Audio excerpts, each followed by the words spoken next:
опорный пункттардың бәріне барып, сөйтіп халықпен кездесіп жатырмыз. Бұл жердегі мәселе, мына біздердің, сіздердің ұсыныстарыңызды тыңдайын деп келдік. Қолжетімді полиция болуымыз керек, сервистік полицияға өтуіміз керек. Бір-біріміздің қателігімізді айтып, бір-бірімізді түзеп, сізбен біздер бірлесіп жұмыс істеуіміз керек. Сол кезде мынау қаланың тәртібі де, қауіпсіздікте жақсарады. Бұл кейінгі бері өздеріңізді байқап жатқан шығарсыздар. Халықтар көп рахметін айтып отыр, жігіттердің еңбегі, біраз жұмыстар істелінді.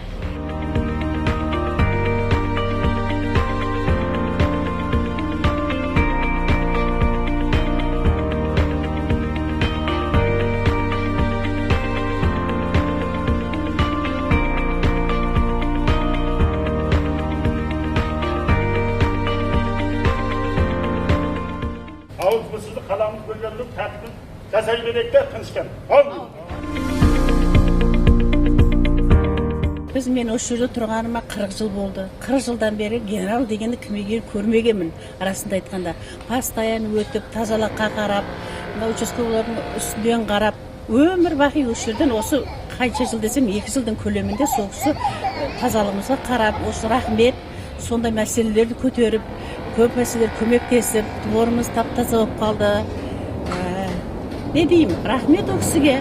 Бұзықшылық бұрында көп болатын еді. Қазір өте тыйылған.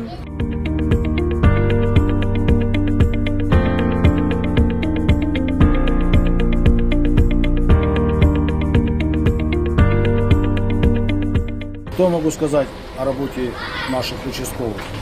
Ребята стараются, постоянно делают обходы. Рано утром только проснемся, откроем глаза, посмотрим в окошко. Смотришь, а он уже убирается.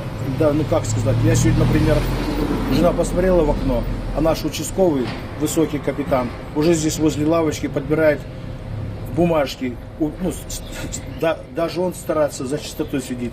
Постоянно ходит вечером даже, которые люди возле подъезда сидят, он просит их, в мирном, спокойно, мирно с ними говорит, не угрожает ничего, что там штрафами, ничего. Говорит, вы же сами здесь живете, сами здесь ссорите, пожалуйста, говорит, подметите. Люди понимают его, спокойно, без скандала, без ничего, стараются убирать. Если когда обратишься, вопрос решается тут же решается вопрос на месте. О работе участкового что я хочу сказать? Молодцы ребята.